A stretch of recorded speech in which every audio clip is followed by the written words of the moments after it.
हे गाईज, मी साक्षी आणि तुमचं या व्लॉगमध्ये स्वागत आहे. तर आज आहे 31 वर्षाचा एंड आणि आपण करतोय पोपटी. सो इथे फर्स्ट आम्ही पहिले मामरोडी काढायला गेलेलो, त्याच्यानंतर मॅरिनेट केलं आहे चिकन. त्याच्यानंतर मी गेले सोबत मी मस्तपैकी स्टारबक्समध्ये गेले. मी वर्षाचा एंड मस्तपैकी स्टारबक्समध्ये गेला.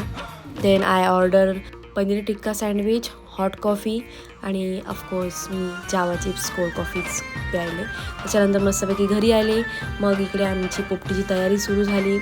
शेतावर गेलो, मस्त नाचत नाचत खूप एन्जॉय करत तिथे पोपटी लावली आणि मस्तपैकी सर्वजण मी असे बसलो कोल्ड्रिंक्स वगैरे पियत. 2024ला बाय बाय आणि 2025ला वेलकम करत मस्तपैकी इकडे फटाके वगैरे फोडत अँड त्याच्यासोबतच मस्तपैकी आम्ही खूप नाचलो पण. अशा प्रकारे आम्ही आमचा दिवस सेलिब्रेट केला. सो या सर्वांना हॅपी न्यू इयर. भेटूया नेक्स्ट व्लॉगमध्ये. Bye bye.